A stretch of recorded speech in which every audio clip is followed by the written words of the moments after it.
Hey everyone, this is Adam Elenbaas from Nightlight Astrology. Today I am joined again by my colleagues and friends to break down all of the major astrological transits for the month of September. These are some of the best and brightest people coming from our Nightlight student community. I know that you met them all last month. I'll be reintroducing them and telling you how you can follow them at the end of the episode today if you're new and haven't met them before. We did a little get to know you last month. So you could also go back and check that out to hear about each of our panelists individually. But we're going to be looking at a number of really interesting astrological periods within the month of September. And my co-hosts will be breaking them down as a team. And I'll be adding some commentary along the way. Of course, you know that whatever we focus on in this month ahead, you're also going to see coverage on the channel within each of the weeks and days of the month that we're talking about. So this is sort of just meant to give us an overview, prep us for the month ahead. All right. Anyway, that is our agenda for today. Before we get into it, remember to like and subscribe. As always, it really does help us grow. We're trying to get to 100,000 subscribers on the channel by next summer. And you can find transcripts of any of these daily talks on the website, nightlightastrology.com. Give us the thumbs up and a little comment. All of that stuff really helps. You go over to the website, and the major promotion for the month of August and into September here before we start promoting the upcoming Year 1 program that begins in November is a retreat that I'm leading next June in Mexico. This is called the Oracle Within, brand new immersive training program. And so check it out there on the website. We're about halfway full as I'm recording this, only into our second week of it being on sale. So the early bird rate lasts until October. There's a good chance we'll be full by then, so keep that in mind. There's an informational video at the end of today's content that will tell you all about the retreat, the format, what it includes, who it's best for, how to register, all that good stuff. So stick around afterward to hear about that. And then if you're new to Nightlight and wanting to study with us, I'll be telling you more about our first year program, which begins again in November as the month of September rolls on. So that might be a good starting point for you as well. So keep that in mind. And on that note, I'm very happy to bring our team of co-hosts back. Hey, guys. Hey. Hi. Yay. Good to see everyone again. August was a very powerful month, and I'm thinking specifically about that sequence that Mars went through. That was a highlight for me, the Mars opposition to Saturn, Neptune. And there was a number of other potent events in the month of August. And as we're recording this, we still have the Venus transit in front of us. We have not yet experienced. So we're still, as we record this, waiting to see Venus's big grand finale to the month. But I mean, powerful month of August. Now we're entering into eclipse season. So we have 2 eclipses in the month of September. Really, that's going to be our focus for today. But I guess before we start getting into September's astrology, there's a number of powerful sequences in September outside of the eclipses as well. Anything that you guys want to share or comes to mind as reflections or insights from the month of August and anything that we covered last month? Well, I'm currently feeling this Mars and Libra up in my 10th house. So it was unexpected, and it's got that square to the benefics. So, but it's still been quite rough for me lately. So just kind of wading through it at the moment. Yeah. It hit really hard when it opposed Saturn and Neptune. That was a potent period of time, and I'm thankful that the benefics conjoined right around there too in August. That offered a little silver lining for me personally. But yeah, anything else? Yeah, for me, I have been really enjoying the benefics with the moon right now in Cancer in my 2nd house. I've got Saturn retrograde in Aries in my 11th house. He was putting pressure in there. And when Venus just kind of came in, funny, I had some communication about different technology jobs and meeting people. And it's interesting as though my visibility has increased, Jupiter ruling my 10th house. And it was just like these people. And I was like, where did this kind of come from? So it's very fascinating when it's so literal. So yeah, it's been pretty good. Yeah. Yeah, I had lots of sweetness around that Venus Cancer with Jupiter there. I have Cancer in my 6th house, so it's like conventionally harder than a lot of other birth charts, but just like there was a flood with the Capricorn moon in my apartment, so with the by the time we got to the Venus Jupiter conjunction, like everything is stabilizing, and so I'm like finding nourishment in the home space. But there were also just like really sweet mundane moments too, like thinking about reflections on um the like flooding of the pleasure body um, that I was talking about last month around this transit. I actually had a friend that was like flooding it with peaches. She has a tiny peach tree that like produced 200 peaches, and she had to like find people to give all these peaches Oh, to. So, wow. yeah, just like a really sweet way in which, like Tim was saying, the literal way these transits can manifest. Yeah. Yeah, for me, I'm loving this benefics in my first house because when Mars was in my first, I was very sick for a few months. I had bronchitis, that could lead to pneumonia, but thankfully it didn't happen. But I was just getting sick back to back. So I'm loving this. I can definitely feel that it is bringing me some blessings. Like I came to this, podcast. I got visibility. I just felt like with the benefics coming to my first house, there was some plot twists in positive ways in my life for sure. Yeah. It was interesting because I think just about all of the invites for the podcast went out as Jupiter entered Cancer and as it was conjoining my natal Mercury, which, like the invitation for a new group of podcasters and Mercury in my third house. So I always thought it was like a very good omen that we had good people coming in. And it is music to my ears to hear that all of you talented people are getting a little bit more exposure. That is exactly what we need platforms to do for budding astrologers, so anyway, that feels really good. There's a lot happening in September. Let's take a look at some of the highlights together before we start diving in. Can you all see it on the screen? Does it show up there? So yeah, there's some of the things that we're going to cover this month. I'm just going to touch on some of the highlights. There's a number of things happening, but on September 7th, we have, and by the way, I'm going to say this right now. There is no way on this current platform for me to not cover Tim's face up. And I don't know why his camera puts him on the bottom again this time. I feel so bad. So just so everybody knows, I tried every possible thing that I could to try to figure out how to not block someone's face. so it's all love, Adam. It's all okay, love. good. I just not intentional. Anyway, all right. So September 7th, we've got a total lunar eclipse in Pisces, if currently eclipsing Tim's face. So, but anyway, let me roll this up so we get to the 7th. So we have a lunar eclipse on the 7th. Another major solar eclipse on the 21st.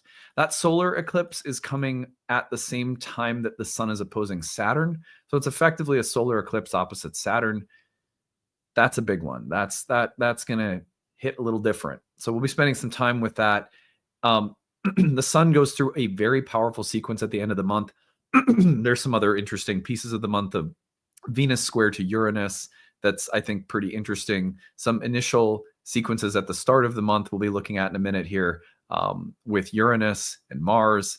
At the end of the month, though, after that eclipse, the sun will oppose. It's going to go right into that dynamic that Mars went into, that Venus went into, where it opposes Neptune. After it opposes Saturn, it opposes Neptune. It then trines Uranus. It trines Pluto. And at the same time, Mars will then square Pluto. So the end of the month it packs a very powerful and dynamic punch.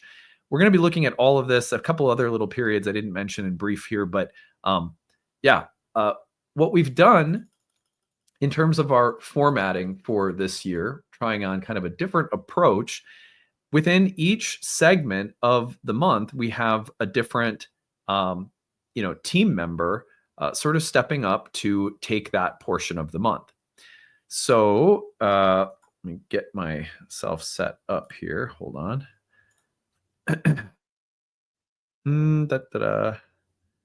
Where did it go?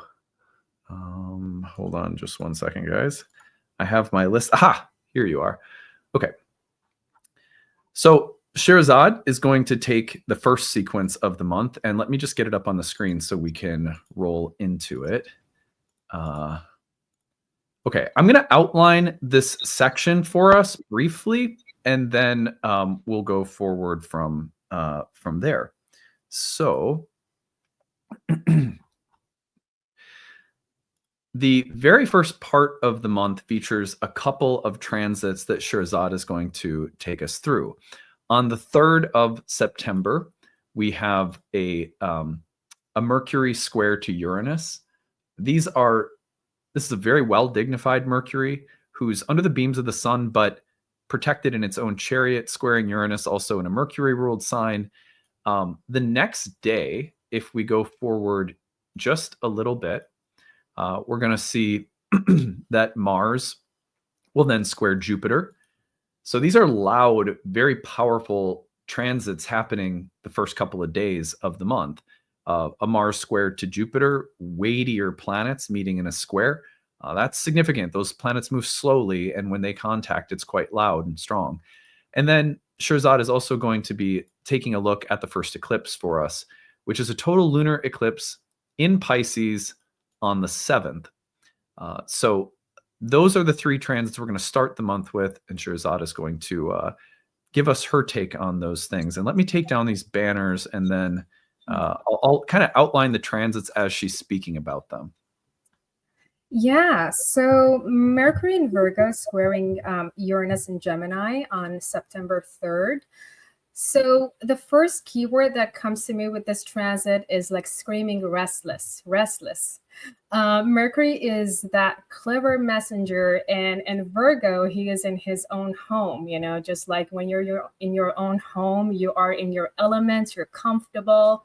Mercury in Virgo, it's sharp, it's analytical, detail-oriented, very crafty. You can think of it as like a meticulous librarian or like an analytical scientist. They want to know why things work the way they work. And Mercury in Virgo wants flawlessness, and that eccentric Uranus in Gemini says, you know, maybe perfection is boring. And that Uranus in Gemini is very radical. The planet of disruption in the temple of Mercury is like that lightning storm. It's fast, brilliant, unpredictable. It's like rushing through the telegraph wires of the cosmos. And when Mercury in Virgo squares Uranus in Gemini, you can think of it as like a lightning, like a wild wind striking the library. Like, this is the image that comes to my mind. Like, shelves are rattling and papers are going all around the library, and books are falling down. And then a book just falls on a random page, and that meticulous librarian looks at it and says, wow, that is a sign. Maybe the page that is open has an answer to a dilemma that person was looking for, revealing an idea that changes everything. You can also think of this transit as a king, you know, that is sitting on a throne, you know, being a king, you know, having a regular king day. And then the messenger arrives and says, dun, dun, dun, dun, Your Majesty, I have like a news for you, like a surprising news or idea, you know, that shakes things up and, you know, changes, you know, how regular things were up until that moment. Some things to watch for with this transit. You can expect, you know, just sudden shakeups in schedules, plans, or travel. You're expecting the unexpected. Maybe like a carefully organized plan, you know, can flip, or a trip may send you to an unplanned detour that ends up sparking new insights, both literally and metaphorically. Or maybe some restless conversations, mental U-turns, dialogues that may shift direction midstream. Revealing some hidden tensions or surprising perspectives. But also, it's important to watch for rigid all or nothing thinking with this transit, and just remembering that flexibility is your best ally. There is a quote that has been with me for a long time. It's from Paulo Coelho, who is the Brazilian novelist, writer of the book Alchemist. I saw this quote 10 years ago almost, and it's been with me ever since. The quote says, many times the wrong train took me to the right place. And that is like a theme that we can expect with this transit. You know, sometimes the direction that you have in mind might not necessarily be the best destination for us. And as I was just thinking of this quote for this transit, I was like, let me look at actually Paulo Coelho's chart. And he actually has Uranus in Gemini that is sextile his Mercury, which was fascinating when I looked it up. The next thing that comes to my mind is just surprise discoveries, like flashes of genius in everyday routines. You know, what you can think of it as working through the usual details, a breakthrough may strike suddenly, just clarity to something that once was feeling vague. This transit, as I mentioned, just reminds me of like the analytical mind of a scientist. It's inventive, it's sharp, and it might produce solutions in unexpected ways that bring resolution. Or like, for example, a missing detail on a research that is being done is found, and then it just reveals the whole picture. So this is our first transit, Mercury in Virgo, square Uranus in Gemini. And the next one, Mars in Libra, square Jupiter in Cancer. That happens on September 4th. So think of Mars as the warrior that wants to cut, wants to separate. He is impatient, forceful, but in Libra, he is in the temple of Venus. He is in his detriment. And Mars and Venus, you can think of them as two exact opposite archetypes. And Mars in Libra, I was thinking of Mars in Libra, like for example, you put an astrologer in a room full of people that are skeptics of astrology and don't believe in astrology, and they have to have debates.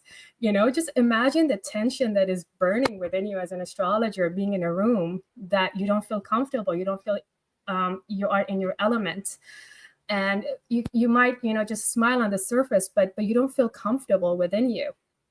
So that is like, for me, the Mars in Libra, like it's a very charming, polished, but prefers diplomacy and negotiation and fairness. And on the other hand, think of Jupiter as the unifying element that wants to expand. Jupiter is, you know, sages, wisdom. And in Cancer, it is exalted. It's very powerful. It wants to uphold moral law, higher truth or principle. When I was thinking of Jupiter in Cancer, there is some viral videos on social media of a very kind judge. I looked up his name. His name is Judge Frank Caprio. I'm not sure if you've seen it, but there's viral videos. He was on a TV show called Cutting. I forgot the name, but his name is Frank Caprio. So he's known for his compassion and empathy in the courtroom. He's wise, that protective judge. He's very nurturing. When people stand in front of him, he asks about their lives, you know, and then he just, you know, gives a lot of forgiveness to them, very gracious. And that was that Jupiter in Cancer archetype. You know, you can think of it as that elder in the community that is protective. And the square of these two, since square is of the nature of Mars, you can think of it as a courtroom duel. For example, Mars tries to act boldly, while Jupiter is overseeing that wisdom negotiation that begins politely with diplomacy, but there might be some tension simmering within until it bursts into dramatic debate, since the square has that tension energy. And it's like the energy of pushing forward with conviction, but risking overreach maybe. And you can use this square maybe to start something that has been fermenting, or start exciting adventures as well. A courage that comes with this that is guided by principle, maybe speaking up or acting for values that matter to you, or protecting others and using strategy to change something or for resolution. And some things that we can watch for with this transit is maybe the temptation to fight for the right thing, you know, arguing for something, while that style of arguing might not be necessarily the right way to fight for that thing. You may take actions because you feel morally right, but the timing, details, or the approach might not necessarily be the best ones or maybe overlooked. And also, another thing that comes to my mind with this transit is that the passive action energy of Mars in Libra combined with Jupiter expansion energy can lead maybe to saying yes to more than you can deliver. And this might create an imbalance later, especially in agreements or partnerships. Just be mindful of, taking on too much or extending resources or trying to please different voices at the expense of burnout or disappointment. Also, another theme could be that inflated righteousness or maybe a passive aggressiveness, maybe sugarcoating tension instead of having a direct conversation about it. And also, maybe we need to think of like acting in haste and taking sides with this transit.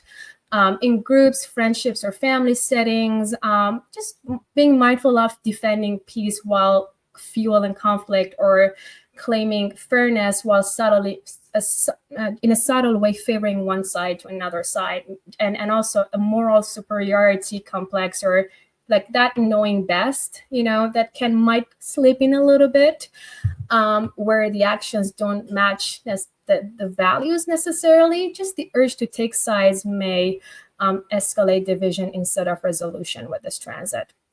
And overall, with these two squares, we can think of mental and emotional restlessness and new ideas that drive change. Together, they are very powerful. They are full of mind, will, emotion, and intellect. You might feel the energy that is impatient or conflicted, but within that tension lies opportunity. The actions that are pushed by Mars and Jupiter on the other side might bring those ideas that are already sparked by Mercury and Uranus, demanding us to rethink, speak out, or act differently, and hopefully receive the mercy of the gracious Jupiter in Cancer. So to our next transit on September 7, lunar eclipse in Pisces. I'm really looking forward to this myself, since Pisces is my 9th house, and my Saturn is there, my astrology house, so I can't wait for it. You can think of lunar eclipses as culminations, karmic harvesting results from long-term cycles, like an apple that falls when it's ripe, and things are revealed, things that have been building beneath the surface, often with roots in the past, like celestial plot twists. And I've been reading about ancient beliefs of eclipses, especially in ancient Persian times. And I saw that there was like a sense of fated quality that was carried with eclipses, and how in those days people saw eclipses. So that's something to remember, that unlike ordinary full moons, there was a fated quality associated with it that can interrupt, routines, or bring sudden endings or revelations and turning points that unfold up to a few months after the eclipse, like a seed that is sprouting under moonlight, symbolizing that karmic fruitation. And it is in Pisces, and Pisces is a water sign. This eclipse is very emotional, mystical, surrender-oriented. Pisces seeks joy and redemption in an imperfect world. Compassion, forgiveness, and spiritual release, some themes that come with it. And with that Jupiter that is exalted in Cancer, the energy can be protective, can be generous, can be nurturing. And I see it as a divine protection, as something, it feels like the universe has your back, like you are in a stormy water and you have to face like something that is karmically unavoidable, but there's that lighthouse that guides us through those stormy waters. And waves dissolving, like think of it as waves dissolving footprints in the sand, and it has a theme of releasing and renewal. And also Pisces, I think of Pisces as like a very powerful moment of closure before a great renewal. So it is kind of, to me, the final before the spring equinox, the final pause before the earth is reborn and blossoms return and life starts into a new cycle.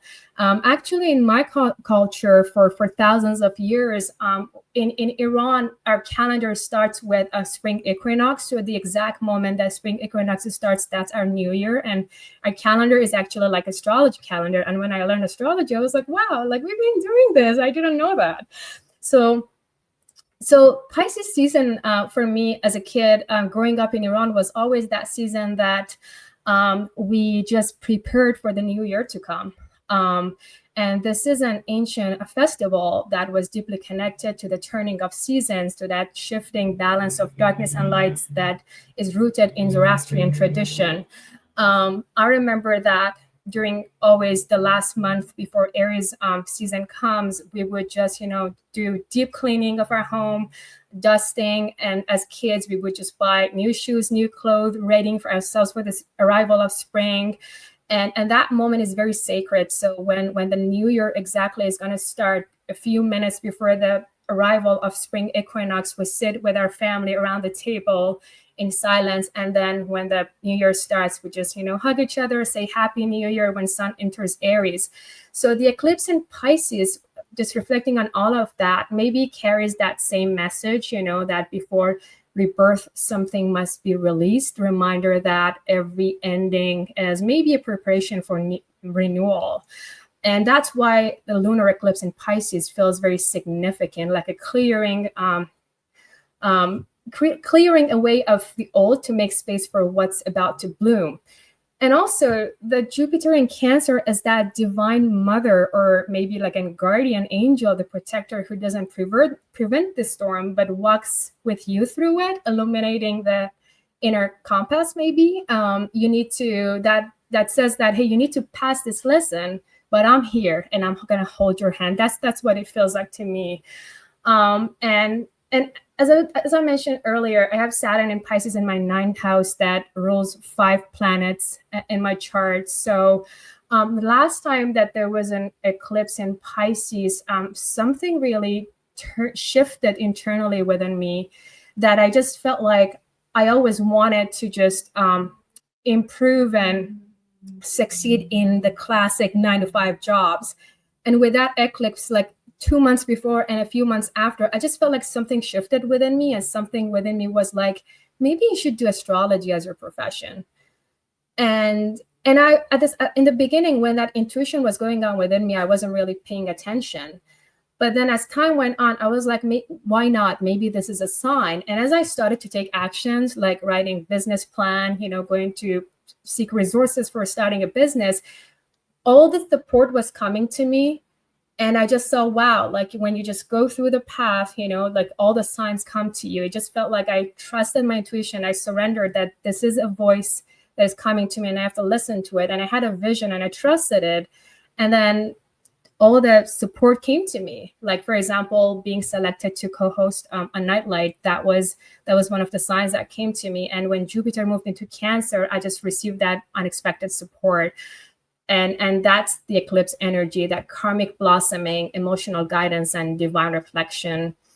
A few things that we can watch for with this eclipse, maybe emotional or ancestral healing, release of generational patterns, and maybe those mentors, allies, or divine assistants that appear at the right time, that protective guidance. And culmination of past efforts, maybe insights, closures of long-standing projects that maybe after that new doors open to us, and also expansion of compassion and intuition, like maybe empathy, dreams, and spiritual visions are heightened during this time. And we need to honor that sensitivity and intuition as a gift, that maybe it's the sage talking to you.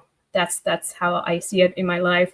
And also navigating change with trust. With Pisces, I think of surrendering what no longer serves. And and surrendering with grace that not all closure is loss, and letting go may feel like grief, but also it feels like a homecoming. And during this eclipse season, I think of journaling our dreams and intuition. I think that might be a good practice, journaling the intuitions and that those inner voices that come to us. And based on where this Pisces falls in your chart, think of the patterns and reflect on those past cycles and connecting the dots. Just notice themes from 9, 18 years ago. What was happening and what are some of the old habits that might be ready to just leave. And also think of Jupiter that is there to protect you, to do so safely. And as a reflection, as the final point for this eclipse, maybe ask yourself, what am I being asked to release control? What am I being asked to trust and to embrace compassion? And what cycle is coming to an end for me, and what is ready to blossom in my life? Love it.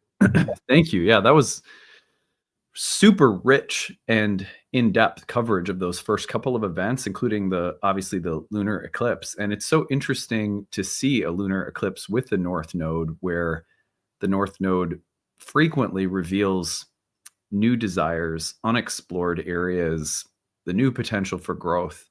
And so a lunar eclipse happening around that place can be about the things that have to be released or that are somehow coming to a head so that new desires can take shape.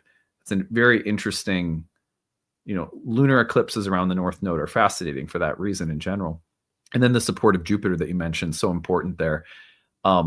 We're going to, just for the sake of time, we're going to keep rolling into the next section of the month, which Tim and Bianca are going to take cooperatively here. So on that note, I'm going to outline the transits that the two of them will be covering. We'll look at them sort of, overview. I'll outline them on the screen, and then you guys can take it away. So this sequence is really Mercury's sequence. Sorry to cover Tim again. And let me just point this out. We have the Mercury. Oops. You know what? I need to move I thought I had it. Here we go. So here it is on the 13th. We begin this very fascinating little sequence from Mercury. We have a Mercury Cazimi while Mercury is exalted. Very powerful moment for Mercury. A couple of days later on the 17th, Mercury goes through an opposition with Saturn. So fresh off the Cazimi, we have culminating Mercury at the end of Virgo opposing Saturn. And then, of course, it's going to do that little thing that all planets do when they enter the first degrees of masculine signs right now. We're going to see Mercury on the 18th go through the opposition to Neptune. And then on the 19th, Mercury will trine Uranus.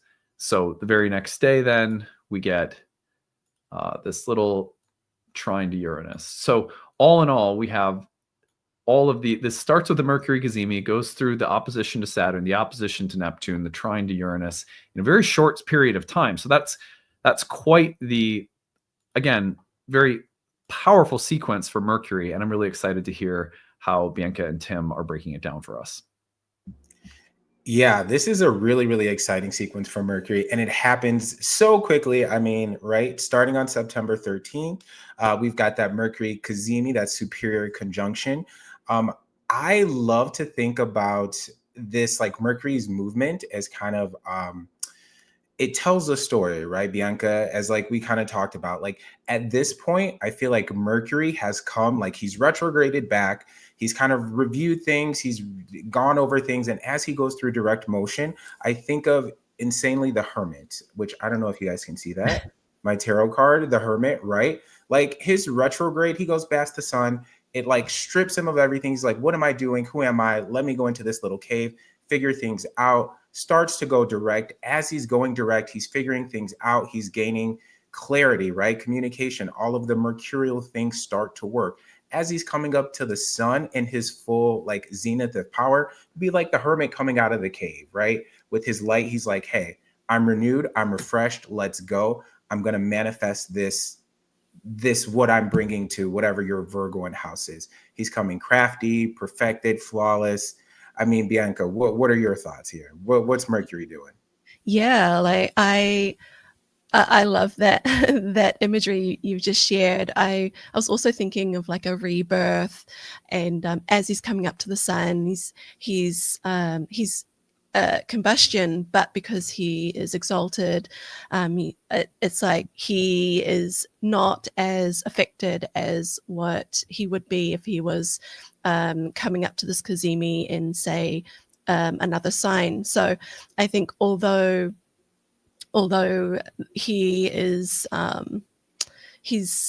he could be under the beams of the sun, getting burnt up, about to die and experience this rebirth, I think it's going to be a moment of, as you mentioned, illumination and clarity more than anything else. And then once he comes out of that, I was kind of imagining him being a little bit dinged up, but not as much as if he were going through this in a different domicile, like a different home, so to speak. And so I think it can be a little bit more of a productive Mercury being exalted in Virgo going through this Cazimi. Very powerful and productive, but still we cannot forget he is coming out from under the beams of the sun, undergoing a rebirth and gaining power as he moves through the late degrees of Virgo. Absolutely. I feel like, and this is kind of my story. So I am a self-proclaimed kind of geek. I love video games. I love like epic stories. And like I see Mercury as coming out, like, as I said, the Hermit, he's done a lot of stuff and he's coming out and he wants to be like this traveling king. He's coming out and he's like, I've got these. He's shooting out of Virgo. Of course, he's ambitious. He thinks I can do it, right? He's conjoined the sun. He's coming out in Virgo. He's like, got all the tools precisely. I know what I'm ready to do. Let's get going. Like, he's like, I'm waking up in my area. And then that on September 17th leads us to our first like trial, right? Saturn, Mercury opposing Saturn retrograde in Pisces, which I find is so fascinating. But Bianca, I think your take to start this off would be so good. Yeah. So with the Mercury sequence throughout the month of September, as I was going through the sequence that he goes through, the Cazimi, the opposition to Saturn, then crosses the sign boundary, opposition to Neptune, and then hits the air trines with Pluto and Uranus, my eye was more towards the Saturn and Mercury opposition, because I think with the opposition to a malefic, it can be quite it can be felt quite intensely. Now I have a natal my natal Mercury is in a hard aspect to a watery Saturn, so I've kind of like felt the effects of this internally, and I know that when there are hard aspects to Mercury and Saturn, it can have some mental blocks. I think even in a natal chart, it can show up as mental, like depression or melancholy, because Mercury is the mind, and Saturn is like that blockage that kind of cloaks what you're able to see for yourself. And so talking about this Mercury in Virgo, newly reborn again, gone through that Cazimi with the sun, it's weakened because it's combust the sun, but still in its chariot, so it's not too bad, but it is gaining in strength. And I think we see that morning star, the evening star rise later on in the early week of in the early few days of October, but with this Mercury gaining in power, but still kind of weakened in a way after being gone through that rebirth, there could be some emotional or mental blocks that Mercury has to try to overcome with that opposition to Saturn in Pisces. And yeah, I just there was something here. I was just real quickly, I wanted I thought it was quite fascinating because I really love Liz Green's book, Saturn, A New Look at an Old Devil. And I wanted to just quickly read just a snippet of what she says about the Mercury and Saturn contact. She says, Mercury symbolizes the concrete mind, and without him, there would be no comprehension of the meaning of an experience, because there's no way out of the sea of emotional involvement that cloaks the experience. There's no self-understanding, because Mercury symbolizes the power of analysis and discrimination. And she says, in the average individual who is developing his mental nature, it is the information available from the environment. It's that Mercury piece. It's the information available from the environment which helps to shape one's ideas and orientation. When the source of this information is closed off, as it often is in Saturn and Mercury aspects, the native must then rely on his inner perception and his own experience to develop his attitudes and ideas about life. But this often takes a long time, that Saturn piece, but can be a more valid means of understanding life because it is firsthand. So and this touches on the internal psychological aspect of a person who might be going through this in September. This opposition to Saturn is like asking you to rethink, to look deep within what's holding you back. What are these self-limiting beliefs that you have about yourself that are not serving you, and how can you move forward? And when we get into the air trines that Mercury does with Pluto and Uranus, I think it's a positive, supportive way that someone can find themselves getting out of this mental stuck energy. Yeah. What do you think, Tim? Yeah, no, absolutely. Bianca, every time you speak, I love your thoroughness and I love the attention to details. You said a couple really key things that fall into my little Mercury story that we've talked about here. Mm-hmm.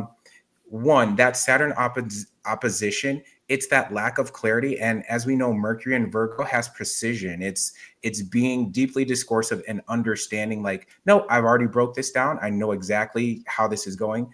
And Saturn in Pisces, you can't really use that because you're like, is this a real wall or can I stick my hand through it?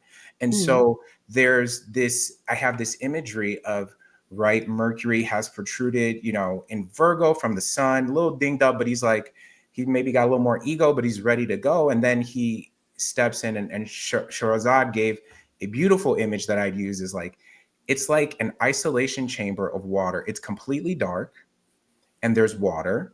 And then maybe this particular water, it's a maze, right? And maybe some of the walls you can go through and some that you can't. But Mercury's logic doesn't necessarily work here. He may have a map of, I have everything planned out, but I have to feel my way through this. Like, it's going to require more than just my intellect to get through this. And it's heavy because it's Saturn. So it could be karmic, as though, what's Mercury's lesson, and it's slow. So there's something here to learn that's not quick-footed. There's something here to learn that's not about just being efficient. Is it maybe Mercury, maybe my grandiose plan didn't consider the emotional security of others, or maybe I didn't consider what behaving in this mechanical Mercury, this way may have induced other blockages that cause emotional instability or anything of that sort. So what's fascinating about that is the imagery that I had is our traveling king with his plan. Yeah, he gets into these murky waters. They're muddy, they're heavy. He doesn't understand. He's the quick-footed god of mind and thinking. The only way that he can get through this is through feeling and touching and working his way through that, which then I think is fascinating because he, on September 18th, eventually, we get to that Mercury Neptune opposition in retrograde. And I think that is kind of a really big moment for Mercury, because not only has he shifted out of Virgo, but now he's into Libra. So he's not in his chariot. He lost a little bit of dignity. Even though he came out with the sun, he lost his dignity a little bit. He still is in an air sign. So he's Mhm. like, okay, cool. I can still communicate these ideas. And with it being Venus and Libra, we want to negotiate, we want to play, we want to have some conversation, we want to do these kind of things. But when you've got Neptune and Aries, who may be glorifying or creating more visuals of war or of maybe not so peaceful things, or maybe saying, you know what, I think that myself, what I do may be more important than maybe negotiating with others, or what I'm doing is self-serving. Mhm. That can cause some direct conflict. And I'm very curious as to how you delineated Neptune retrograde versus that Mercury in Libra. Yeah, there were some interesting things that we had talked about prior to this, but that you raised, and that is how there's this idea of Neptune and Aries having this Martian kind of self-serving, self-desire fighting type of um, uh, vibe to it, whereas Mercury in a Venus ruled sign wants free communication, and it's air, so like thoughts, equality, and so it's kind of like this, like it's like, how do I achieve this this overall equality and having everyone have their say, while also going up against this Martian Neptune that could be a little bit like too self-assertion, like too much of that. How do you find that balance is what I was pondering on. Yeah. Yeah, so I think kind of if I'm going to keep the continuity with my story, as Neptune is doing that, it's kind of heavy, but I think that Mercury trine Uranus retrograde that happens on September 19th is Yeah. really going to lighten them. It's going to bring in some shockwaves. I think of, like, you know, the hero Mercury, he's being, kind of deluded into thinking, oh, I should go this route, I should do these things. And then what is it? A sudden shock. Maybe he thinks he hears a voice from home. He remembers, or he's recalled into another piece of information, right? Uranus retrograde, something that you've known, but maybe that's looked at a new way, a new technology. And maybe that just kind of triggers, oh, like, let me get back on it, because, well, we know after that we're going to try Pluto. But what I heard you with when I said Uranus retrograde hitting Mercury, you were like, yeah, what's Yeah. that? What's going on there for you? Yeah, because I was trying to think about how this would possibly, show up in all different areas. And the Yeah. one thing that I was thinking about in terms of just like family, and like in the realm of family, because there's been a lot of family dynamics showing up in my personal life. So this and there was actually something that SHAHRZAD said earlier that really stuck with me, because it was similar to what I was thinking, and I'll try and tie this in, where she mentioned regarding the Mars and Jupiter square, and it says, beware, she says, like, beware of trying to please everyone at the expense of yourself. And I think in these family dynamics there can be that tendency to do that. And so in my culture we have these Māori, I'm Māori from New Zealand, and a native New Zealander, and we have these Māori proverbs, and we call them whakataukis, but the whakatauki is where the proverb, the author of the proverb or the originator is unknown, and then we have a different similar name for those where the author, the originator. But there's this whakatauki that says, excuse me, e koe te tui, e kete te kaka, e kuku te kereru. So in English, it says, the tui sings, the kaka chatters, and the kereru coos. So these are native New Zealand birds. And so that's just meaning that everyone has a unique voice and strength, and breakthroughs that Uranus trine to Mercury often come through embracing our own way of contributing. So I just thought that was a really cool family dynamic. It's like where you're feeling like you're being pushed into a corner and being like, making more space for others. It's like, well, we all can have our space, and we can all have our say in how this matter gets resolved. Yeah.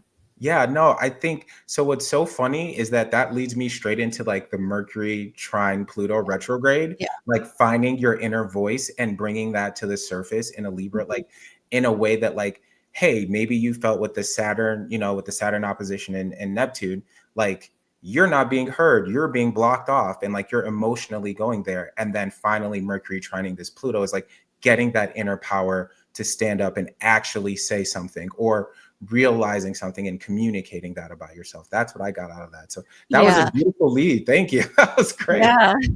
And also just to be, so we've got the trine to Pluto, but Mercury is, it's that air trine with Yep. all the air, like all the air elements are being, the air signs are being lit up. Mercury in Libra, we've got Uranus in Gemini, we've got Pluto in Aquarius. So I think this is a, it's going to be more positive than it is going to be more, it's going to be productive in shifts in perception and how we view ourselves, how, our personal capabilities, and how we can make space for others while also taking up space that we rightly deserve. So I think there's lots of ideas going around about new ways of seeing ourselves and how we can show up to conflict or resolution, whether that's in relationships or in family or within yourself, and or in the workplace.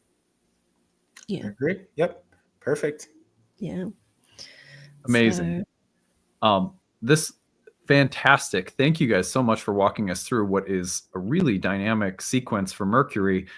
I want to remind everybody, these are the sequences we're mapping out today for you that we'll also be spending quality in-depth time with as the month unfolds on the channel. I really appreciate the perspective here.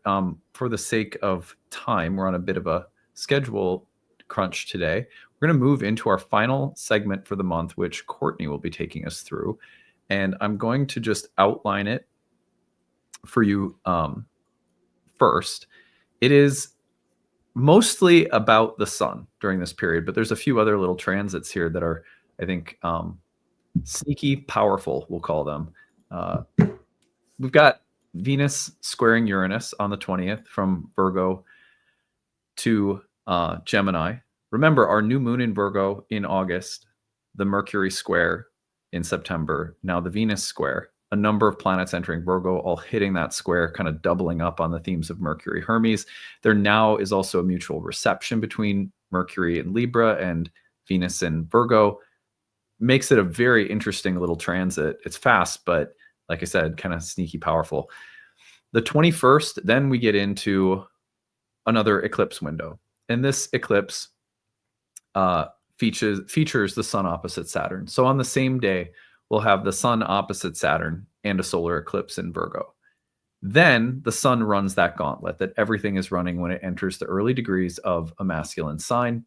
We'll get the sun in Libra between the 23rd and the 24th, going through an opposition to Neptune, a trine to Uranus, and a trine to Pluto. And I believe I actually forgot to mention the trine to Pluto in the Mercury sequence earlier, so that's my bad. But yeah, you can see here's the sun in Libra on the 23rd. Between the 23rd and the 24th, it's going to hit all of the outer planets. Two trines, creating a kind of grand air trine, an opposition to Neptune in Aries, coming right off an eclipse that was opposite Saturn. Wow. And then, as if that's not enough, on the 24th, as all of this is finishing, we also have this very weighty transit from Mars to Pluto, a Mars square to Pluto. Not for the faint of heart, this little sequence around the eclipse window at the end of September. But a lot of opportunity, I think, for growth, change, a lot of interesting depth to be mined here. Courtney, tell us what you think about this sequence, and I will highlight each of the dates as you mention them. Yeah, it takes place on my birthday, so I've got a lot to look forward to here. My Ooh, birthday's September exciting. 23rd. Yeah, starting with this Venus-Uranus square, we've got Venus squaring Uranus in Gemini from the sign of Virgo. And in almost every regard here, it looks like Uranus has the upper hand. Like Uranus is in the superior position. As you were mentioning, there's this like there's the mutual reception between Venus and Mercury, but also Venus is in aversion, or sorry, yeah, Venus is in aversion to Mercury. Mercury is just separating from a trine to Uranus. So it's as if all of the resources from Mercury are going right into Uranus's pocket here, whereas Venus in Virgo is in her fall. So Venus is in a pretty tight spot. But with the mutual reception piece with Mercury, perhaps the silver lining is that at least Mercury might have some mutual sympathies or like a shared goal with Venus. Right away, thinking about this square though between Uranus and Venus, I see this really fast-paced Uranus kind of pushing in on an earthy Venus that like she needs things ordered and organized in order to match this like perfect aesthetic and like in order to nourish her relationships. And so a few like really basic significations that I'm thinking about are possibly with like advances in technologies related to Uranus. Venus might be having a hard time integrating them in order to meet her needs, in order to fulfill her aesthetic, or to like, you know, basic communication might be a little bit difficult for Venus here because things are just moving too quickly and she might be imposed upon to lower her standards a little bit. I can also see Uranus potentially exposing information around Venusian themes. For example, romantic partners, close friendships, a beloved artist, or even something as simple as like a clothing brand. This exposure of information might present ethical dilemmas that we have to respond to and like balance the tensions within our relationships while also holding to our own sense of integrity as this sort of ethical dilemma comes up. And then the final thing that I'm thinking about here, one of the reasons that Venus is said to be in her fall is because she has a really hard time receiving things from the place of Virgo. And we have this stereotypical image of Venus in Virgo as this person that's overanalyzing the situation, like really busy thinking about the right course of action, that she's not able to just sit back and enjoy the moment. But there's this other piece that we miss out on pretty frequently and like commonly talking about Venus in Virgo, which is that the reception piece might be that she can't recognize the Virgoan gift as a gift. Like you can imagine a child receiving like a government bond as a birthday gift that won't appreciate and value for like another 20 years. And so the child receiving this gift is like, what the heck? This is a responsibility. It's not a gift. And so they might not caretake it and actually receive the gift of the moment. And with all this fast-paced information coming in from Uranus, Venus like trying to sort through it, she might be more inclined to pick the thing that appeals to instant gratification rather than the thing that sets up for greater success in the future. And my own natal Venus is at 2 degrees Virgo. So the Uranus-Venus conjunction that took place here in July squared my natal Venus. I have a really great story. I won't share it today because we don't have time for it, but I'll be sharing that on my own platform as we get closer to that moment because that square between Ooh, good Uranus and teaser. Virgo. Yeah, pretty intense. Yeah, so that's my quick summation of this transit here. Immediately following on the 21st is when we have the partial solar eclipse opposing Saturn in Pisces. I find it very interesting that the sun is coming through this progression of the outer planets following Mars and Mercury. An image that comes to mind is like a royal retinue moving through a dangerous mountain pass. Like first you got the soldiers coming through as Mars, and then we got Mercury that might be like the royal advisors. And then as the king is coming through this mountain pass, the ambush strikes, like multiple angles of darkness coming through the sun with this Saturn opposition and then the eclipse. And it feels like a really significant rebirth moment, taking the trines into account that come later. Like there's this full process of transformation happening with the sun here around themes, psychologically speaking, our values and ideals and our sense of purpose. And then more literally speaking, we might look to leadership. This is like the classic death of a king omen, father figures, these sorts of things. Um, Karl Marx was born under a solar eclipse in the sign of Taurus, and there are some pretty significant similarities between Taurus and Virgo, both being earth signs and also both being concerned with like this preservation of the material. And we see this theme pretty significantly in Marx's theories around economics and like uh, in meeting the economic needs of a greater populace. I was lucky that I found this birth chart. I just happened to read about it in the moment of astrology on the day when I was taking notes. And Jeffrey Cornelius talks about that solar eclipse as signifying the fall of communism in Eastern Europe. And so when we think about that symbol, we've got the sun as like the ideals of communism, the ideal image, and then that that ideal is eclipsed by the reality of the people that were trying to bring it into being at the time, like the fluctuations of being in a body, having emotions, like the power struggles, all came in and sort of contributed to the ultimate collapse of that ideal image. But this collapse was something that Marx was working with pretty significantly in his formation of theories. And we see the solar eclipse image again, just turning the jewel, thinking about um, Marx's theories, his tenets. He says that social change only comes about as a result of class conflict. And so we can see that class conflict as a very conventional symbol with the sun being eclipsed, the sun as leadership, as the bourgeoisie, the cultural leaders of the time that Marx was writing, being eclipsed by the proletariat, the moon being the significator of the many of the urban. And we also have the Saturn and Pisces piece in Marx's chart. Marx, his ascendant was in Aquarius, ruled by Saturn and Pisces.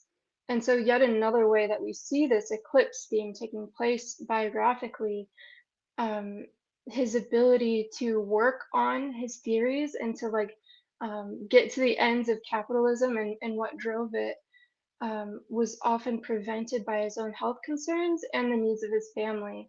So, there again, we have the sun as the ideal image of the work that he's working on, his philosophy, being obscured by his body and his family. Um, in writing about um, his health struggles with a friend, he attributes them to the wretchedness of existence, which is this very Saturn and Pisces way of expressing. Saturn and Pisces is struggling with the limitations of existence and the inevitability of suffering. But in the case of our eclipse, there's hope in the fact that this Saturn is now hosted by Jupiter in Cancer, exalted. So perhaps Saturn has new resources, and that's why it has this like position of authority to now impose itself on the sun and be like, look here, like you are not the only light in the sky. Listen to what I have to say. Thinking about Saturn and Pisces, an image that comes to mind is of Saturn as necessity. And we have these phrases like Saturn, necessity is the mother of invention. You might also say that necessity is the mother of relationship. We find intimacy where our needs are met and where we meet needs in other people. And this is another famous quote that is attributed to Marx. He said, from each according to his ability and to each according to his need, which is this very beautiful economic synthesis of a symbiotic relationship. So there might be themes here, like pulling on this like solar image of perfection and like what the right exalted thing to do is for the sun, being opposed by these Saturnian themes around necessity and relationship. And yeah.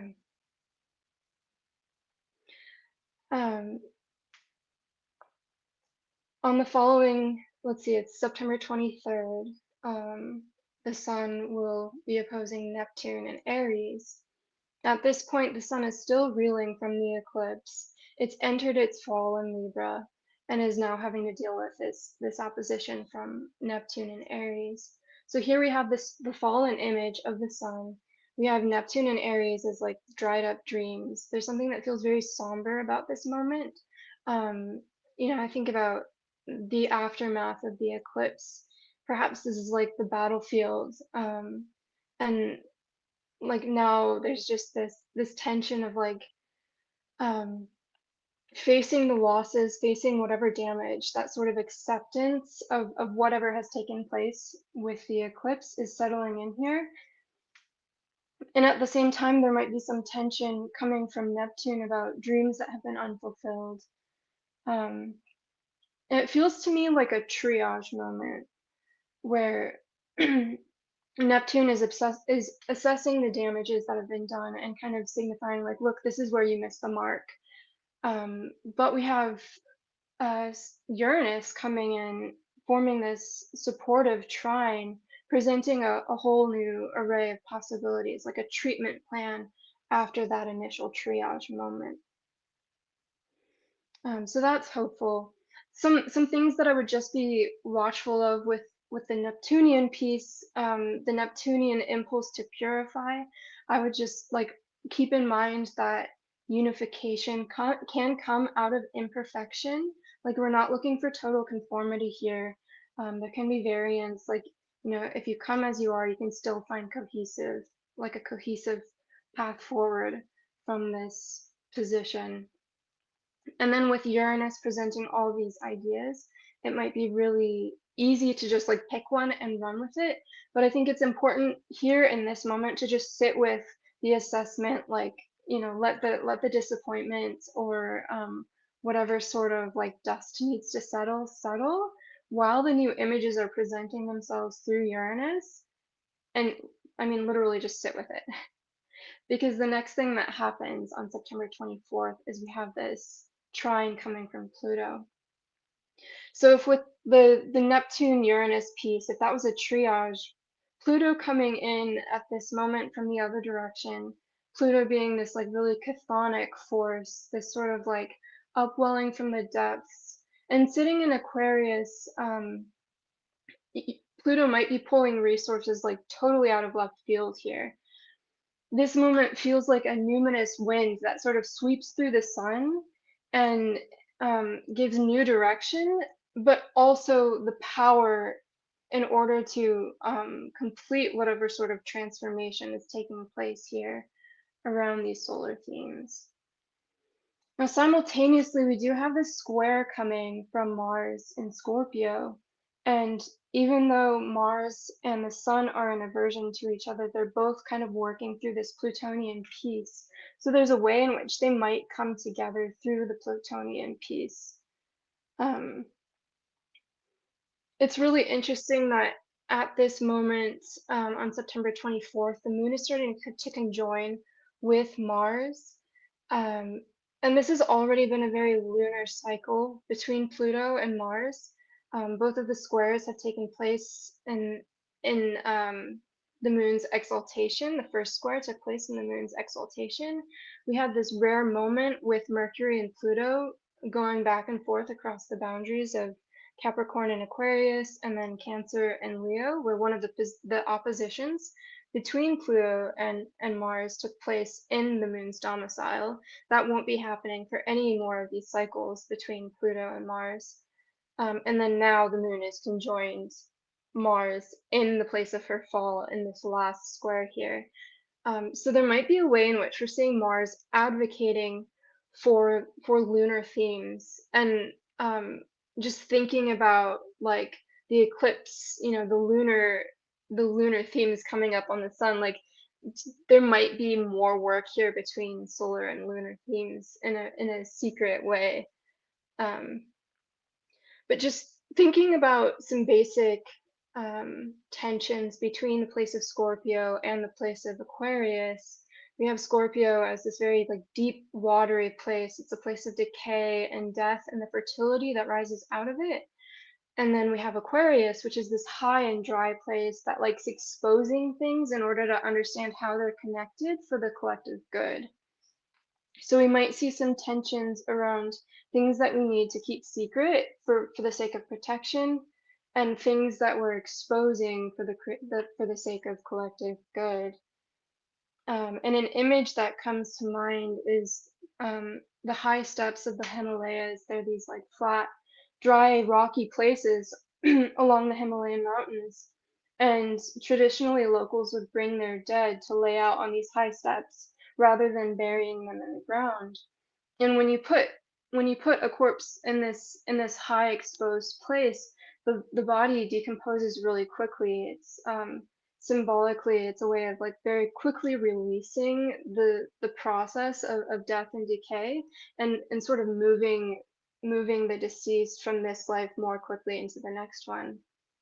And in these areas, there's a variant of Buddhism known as nighttime Buddhism. And it's called nighttime Buddhism because if you practice it, you don't tell anyone.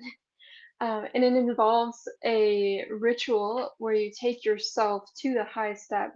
Now, the way in which I was told this story was very mythopoetic, so I don't have all the details of how any of this is happening. But you take yourself to this high step and you offer yourself to the death goddess.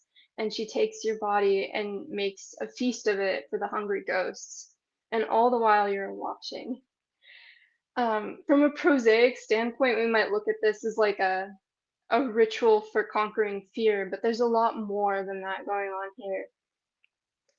There are rituals like this all around the world of like intentionally putting oneself in a risky place. And in a lot of cases, the point of these kinds of rituals is to take your fear, the thing that wants to hide, and exposing it.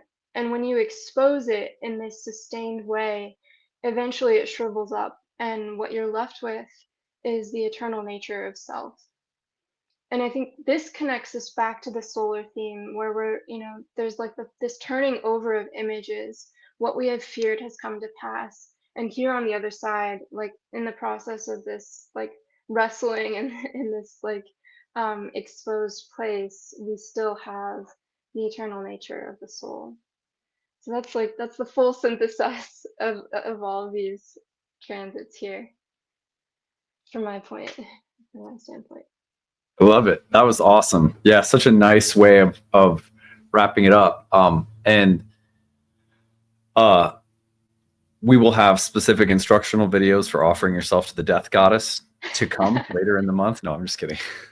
That was beautiful. And it actually, it reminds me of that moment of drinking a cup of ayahuasca for me in my life, where it's sort of like spiritual skydiving out of an airplane, and you know that you're going to face fears, you know that you're going to lose, you're not going to come out of this victorious, you're going to come out of it humbler and transformed.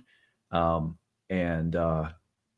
there's this willingness that you have to be taken apart. In most shamanic traditions all around the planet, right, the crows are picking apart your bones and then putting them back together. That imagery seems to be universal. I love that as a way of talking about the end of the month, from the eclipse through the Mars-Pluto square. It's a gnarly sequence. As promised, we'll be spending time with all of this. I don't have anything to add. You guys are spectacular. This was really good. I want to tell you how those of you who are watching this can get in touch with these wonderful people as we wrap up here. Let me start with, let's see here. I'm going to start with Bianca. I have your Instagram is sorry. Bianca Selene Astrology. Yes. There it is. There it is. And biancaselene.com, right? That's right. Yeah. You can book a reading and see what beautiful songbird Bianca can find in your chart. Our charts are like I'll speak in English. Yeah. Totally. Let's go to Courtney. Courtney, remind me of your Instagram handle. It's Dream the Wilderness. There it is. Okay. Dream the Wilderness on Instagram, and then Substack, dreamthewilderness.substack.com. There's really rich, beautiful writing there. I love listening to Courtney break things down. Her writing is maybe even more spectacular. So anyway, check that out. And people can find ways of booking things with you there as well. Yep, there's a heading right at the top. It shouldn't be too hard to miss. Fantastic. Tim, I have you as at Cosmic Blueprint. Is that right? That's me. Yep. There we go. So at Cosmic Blueprint on Instagram for astrology content, excuse me. And then I have linktree.com/Timothy Paulden. Is that absolutely? Yep, that's me. If you want to book a reading or any of my other stuff, it's on the Linktree. Yay. And then I had to update. Hold on just a second. SHAHRZAD, I have at New Moon Inner Healing on Instagram. Yes. And then the website where you can find her services, book a reading, is newmooninnerhealing.com. Yeah, that's me. You may notice that was like your website. I think you shifted the title of the website to match your Instagram handle. So if you're listening to this from a month ago and going, hey, that looks different, that's why. But this is the updated website. Yeah. I can't wait to be looking at, we've got a lot of water coming this autumn, October, November. We start getting into these grand water trines. It's really interesting way of looking at the end of our year here. Well, let's get through eclipse season. Thank you guys for joining me. I really appreciate it. Everyone, if you have not met our amazing co-hosts yet, drop them a nice line in the comment section. I know they like hearing from you. Everyone was so warm and welcoming last month, but I know a lot of you might be tuning in for the first time, so give them a nice warm welcome. After I sign off right now, there's an informational video about the retreat that we're taking next June. You can check that out. Hope to see some of you there. Otherwise, have a great day, everybody. We'll see you later. Bye, everyone. Bye. Hey, everyone. Thanks for sticking around. I'm really excited to tell you more about the Oracle Within, the retreat that we'll be hosting in Mexico in June of 2026. So this is a little informational video that I've made to answer all the questions that you might have about the retreat. In this video, I'm going to start by telling you more about what you will learn on the retreat, what the focus of our studies will be. And then I'm going to tell you about our daily format and sort of what day-to-day life will look like at this retreat center outside of the actual material we'll be studying. I'm going to then tell you who this retreat is ideal for, what kind of background you may want to have before coming along.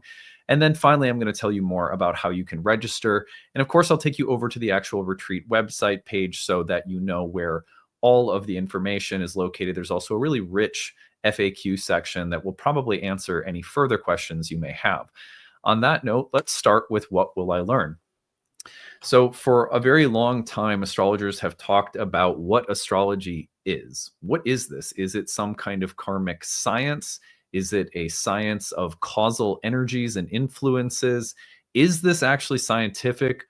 Like, what order of knowing is astrology? If we say we can know something about reality, then how can we actually say that when it comes to astrology? These may seem like really deep, dense philosophical issues, but actually they're at the heart of what it means to really deepen into astrology. To have an understanding of what this actually is so fundamental and so helpful. Throughout all of the programs that I teach at Nightlight, I, of course, talk at length about my belief that astrology is a form of divination, that this is a language of signs and omens, very much like the tarot or the I Ching or many other systems of symbolic divination from all around the planet.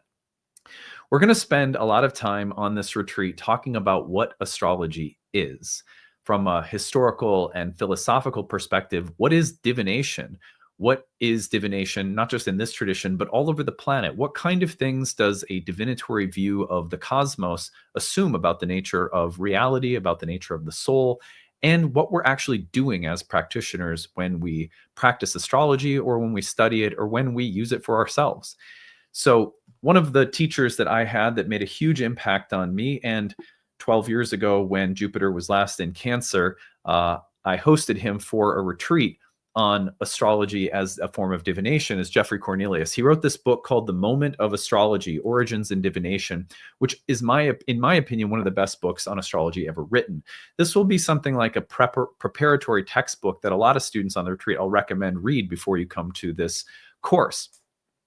Over the program for the course of a full week, in the mornings, we're going to be talking about the history, the metaphysics, the philosophy, the ancient mystics, and what they said about the nature of astrology itself. So we're going to think really deeply about what is astrology. Then in the afternoons, we're going to talk about how to connect with an oracle.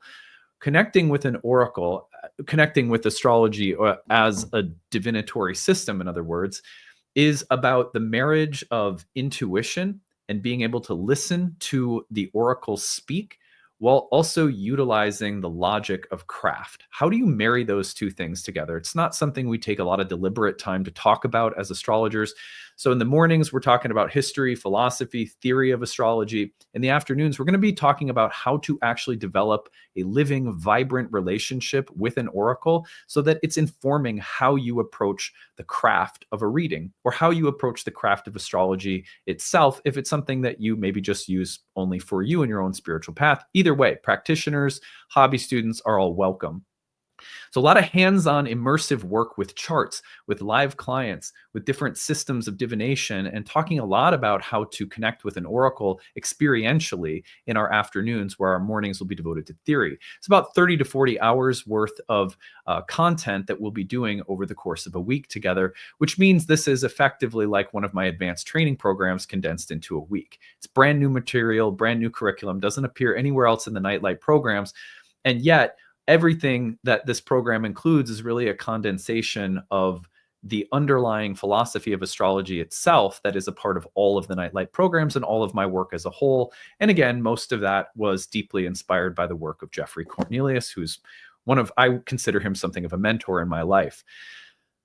So that's a bit about what you will learn. If you have questions about what you will learn, you can feel free to email me for more details, info@nightlightastrology.com. Now, I want to talk about the format of the retreat. When you're on this retreat, first of all, you're in a beautiful sort of jungle beach location near Puerto Vallarta, Mexico, for a week, which means we every day will not just be about theory and experiential, immersive, oracular work, which I'm very excited about. I have a ton of really good curriculum written for us as a group to go through, but in the mornings, we're going to have the option of starting your morning with breath work, yoga, meditation. In the evenings, we'll probably cap our days off with a little bit of centering as well. So my wife, Ashley, who I ran a yoga studio with for a decade, will be with me leading daily meditation and yoga. She is an incredibly good yoga teacher, very grounded and very, wherever your level is at, there'll be something there for you. And that's optional as well. So every day you have a little meditation and yoga. There's healthy food that serves people if you're vegan, vegetarian, or eat meat or whatever. There's options for food. There's a beach. There's a pool. There's some jungle hikes available. So our days will be broken into periods of free time, periods of rest, and periods of focused learning with things like meditation and yoga as options that are there for everyone. We'll also have some other meaningful group exercises that we'll do that will be, again, about how do you connect with an oracle? How do you make a conversation with the oracle a daily part of your life? So that's something of the format that you can look forward to in this beautiful kind of oceanside retreat setting. More information on the website. I'll show you that in a second. Who is this for? Ideally, you are someone who has a background in traditional Hellenistic astrology already. Wherever that comes from, if it's my courses or not, I want people coming to this retreat to have some pretty good solid background in Hellenistic astrology already. Or if you're from within our programs, then as long as you are enrolled in the year one program, you don't have to have finished it. You just need to be at least enrolled in it. Then you would be more than welcome. Any alumni from any of our programs would be welcome. And again, people who have some serious background in traditional astrology already, just because I don't want people to come along with maybe a modern background, but zero understanding of Hellenistic. So that would be who I would recommend this for. Spaces are limited and we anticipate the retreat will fill up rather quickly. So I really recommend registering as soon as you can. You also have the early bird rates to help you save. Finally, how do I register? I'm going to take you over to the website and you will find that here, the website, you can find it under the events page. Go to Immersive Retreat, or under the courses, it's our new course called The Oracle Within. When you scroll down, you're going to see everything that the program includes, basically everything I've gone over, maybe a little bit more details and depth there, as well as a little personal note for me that I wrote about why this means so much to me. You'll learn more about Mar de Jade, which is the beautiful retreat center. You can check it out. You're going to book through us. So you don't book through the retreat center, you book through us, and then we take care of it. At the bottom, you're going to find registration options that will be available starting on August 11th. That's today. Right now, as I'm looking at this, we don't have the prices listed yet. It's still kind of under construction. But at the bottom, you'll find different available options for registering. The different options will include different room options, and there's different. So if you want a private room versus maybe sharing a room with someone we'll assign you with that's part of the group, or maybe even a small group dorm room where there's like 5 people are sharing a room and you're comfortable being with other students on the trip, stuff like that. So there'll be some options there for everyone. There's an early bird rate that'll be in effect until October, saves you a little bit of money off the cost. And then also all of the different room options that are available at different price tiers depending on, and they go first come, first serve in terms of like, so there's some ocean view rooms. The people who book first will, get the best. We just go best available first and just run it like that. So anyway, again, as you are looking over anything on the page, you have any questions, email us info@nightlightastrology.com. I hope that this has been helpful. I can't wait to have finally an immersive in-person training program in a beautiful location. It's nice to do things online, but I really love having in-person time available. And I know that you're going to also really enjoy working with Ashley during the evenings throughout the week. Ashley will also have some little workshops that she'll be offering as options for people that are part of your retreat package that will be on plant spirit medicine topics and how to use different plant teachers to work with different astrological signatures in the chart. You got a difficult Mars, work with this plant. You got a challenged Venus, try this plant. So there's going to be some really fun little add-ons around plant spirit medicine that Ashley, if you know her on my channel, she talks about plants often, will also lead. So anyway, that's it. That's your informational video. I hope that this was useful. Hope to see some of you on the retreat in Mexico next year. Take it easy, everyone.